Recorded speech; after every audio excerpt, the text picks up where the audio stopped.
In the dim glow of a sterile hospital room, where the beeps of machines echoed like a grim countdown, a desperate young man stood before one of the world's richest tycoons. "Save my sister," he pleaded, his voice cracking with raw emotion, "and I'll make you walk again."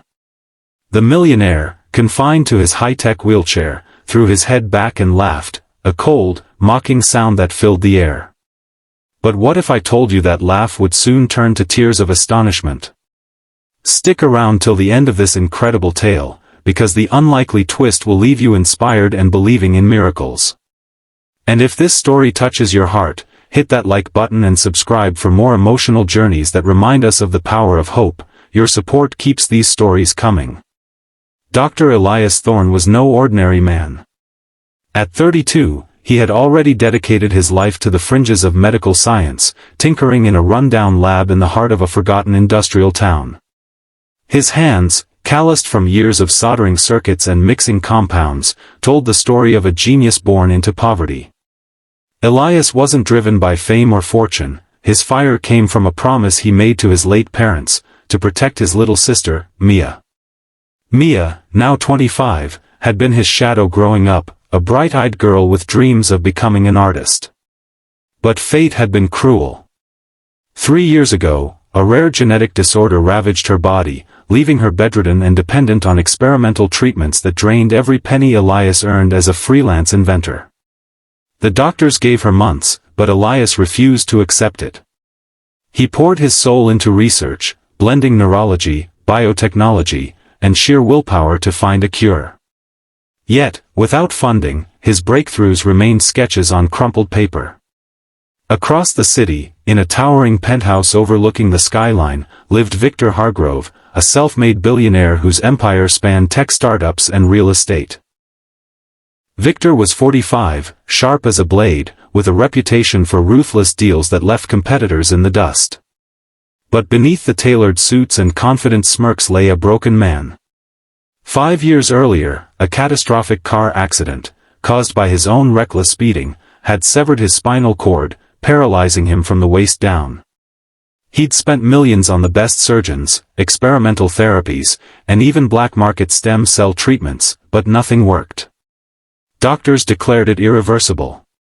Victor's laugh had become his armor, a way to deflect pity and maintain control. "Money can't buy everything," he'd quip at galas, but deep down, the isolation gnawed at him. His wife had left, his friends drifted away, and his only companion was the hum of his electric wheelchair. Their worlds collided on a rainy autumn evening. Elias, clutching a folder of blueprints, had gatecrashed a charity gala hosted by Victor's foundation. Security nearly tossed him out, but Elias's desperate shout caught Victor's ear, "I can fix you. Just hear me out." Intrigued by the audacity, Victor waved him over. In a private lounge, Elias laid it all bare. His sister Mia needed a life-saving gene therapy trial, one that cost $2 million, far beyond his reach.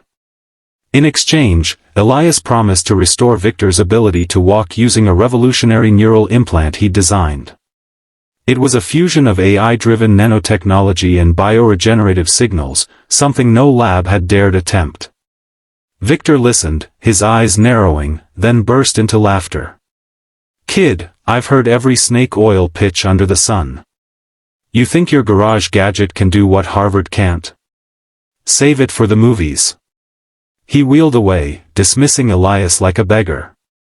But as Elias left, dejected, he muttered under his breath, "You'll see. The unlikely will happen." That rejection could have broken Elias, but it fueled him. Back in his lab, surrounded by flickering screens and half-assembled prototypes, he worked tirelessly. Days blurred into nights. He survived on coffee and determination. Mia, from her hospital bed, became his anchor. "Eli, don't lose yourself for me," she'd whisper during video calls, her voice weak but filled with love. "I believe in you, but promise you'll take care of yourself." Those words haunted him during his lowest moments, when experiments failed, exploding in sparks, or when funding rejections piled up. One challenge loomed largest: The implant required rare materials, including a custom alloy only produced by Hargrove Industries. Elias reached out anonymously, but Victor's team stonewalled him. Desperation led to innovation. Elias scavenged scrap yards, melting down old electronics to approximate the alloy. It was risky, imperfect, but it was all he had. Meanwhile, Victor's life spiraled. The accident's anniversary hit hard, triggering nightmares of the crash, the screech of tires, the shattering glass, the moment his world went numb. He isolated himself further, barking orders at assistants and drowning in whiskey. One night, scrolling through news feeds, he stumbled upon a viral article about Elias. Underdog inventor claims spinal miracle, but needs a millionaire's help. The comments mocked Elias as a fraud, but something stirred in Victor, a flicker of doubt. What if? He laughed it off again, but sleep evaded him. His personal assistant, Lena, a loyal woman in her 50s who'd seen his worst, noticed the change. "Sir, maybe it's worth a second look." "What's there to lose?" Victor snarled, "My dignity." Yet, curiosity gnawed. He had his investigators dig into Elias's background, uncovering the truth. Elias wasn't a con artist. He was a prodigy with patents in neural tech, published papers dismissed by Big Pharma as too radical. Victor's laugh faded, intrigue took root. As Mia's condition worsened, a fever spiking, organs faltering, Elias faced his darkest hour. He collapsed in his lab, exhausted, whispering apologies to her photo. But in that vulnerability, a breakthrough came. Tweaking the implant's algorithm, he simulated a successful neural bridge on his computer model. It worked in theory. With nothing left, he hacked into a public database, ethically, of course, using open-source tools, to find Victor's private email. "Laugh all you want," he wrote, attaching the simulation data. "But watch this. Save Mia, and I'll prove it on you." Victor, insomnia-riddled, opened the email at 3 a.m.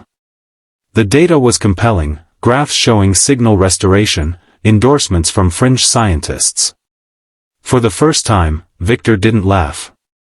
He felt a spark of hope, buried under layers of cynicism. The turning point arrived when Victor visited Mia's hospital unannounced. Seeing her frail form, tubes snaking across her body, reminded him of his own vulnerability post-accident. Elias was there, holding her hand, eyes red from sleepless nights. "Why should I believe you?" Victor demanded. Elias met his gaze. "Because I've got nothing to lose but her. And you've got everything to gain." Touched by the raw sibling bond, something Victor, an only child, had never known, he agreed. He'd fund Mia's treatment, but only if Elias's implant worked on a test subject first, a paralyzed lab animal. The challenge was immense, ethics boards would never approve, but Victor's influence greased the wheels for a private trial. The procedure on the animal, a dog rescued from a shelter, was tense. In a makeshift operating room, Elias implanted the device, his hands steady despite the stakes. Hours later, the dog twitched, then stood on wobbly legs. Victor watched via live feed, his laughter absent, replaced by wide-eyed awe. "It's impossible," he murmured. With proof in paw, Victor committed fully. Mia underwent her gene therapy, a grueling process of infusions and monitoring. Challenges arose, side effects caused seizures, and Elias spent nights by her side, adjusting protocols on the fly. Victor, surprisingly, visited often, sharing stories of his climb from rags to riches, bonding with Mia over her art sketches. "You're a fighter, kid," he'd say, his voice softening. Now came Victor's turn. The surgery was high risk, one wrong move could kill him. Elias, prepping in the OR, felt the weight of doubt. "What if I fail?" he confided to Mia, now recovering. She squeezed his hand. "You won't. You've already saved me." The operation lasted 12 hours, incisions, wiring the implant to Victor's spine, calibrating the AI to reroute signals. Post-op, Victor lay still, the room thick with tension. Days passed with no change. Victor's frustration boiled over in outbursts. "I knew it was a joke," he'd yell, but Elias persisted, tweaking the device remotely. Then, the unlikely happened.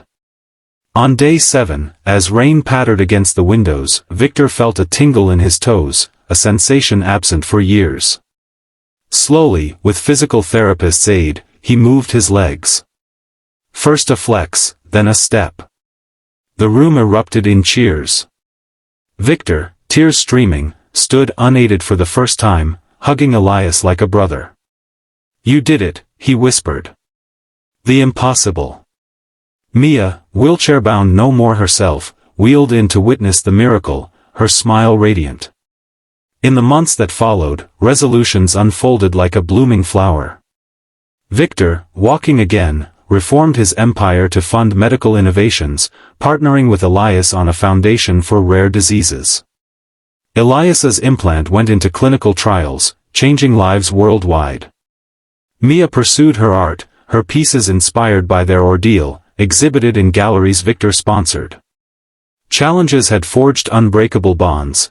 Elias found love in a nurse who'd supported him. Victor reconciled with his ex-wife, realizing vulnerability was strength. As the sun set on their new beginnings, Victor reflected on that initial laugh. "I mocked hope because I'd lost mine," he told Elias over coffee. "But you showed me miracles happen when hearts align." The story of the desperate inventor and the skeptical millionaire spread, inspiring millions to chase the impossible. And there you have it, the tale of how laughter turned to legend. If this emotional roller coaster moved you, smash that like button, subscribe, and turn on notifications for more stories that prove anything is possible with faith and perseverance. What's your biggest takeaway? Share in the comments below.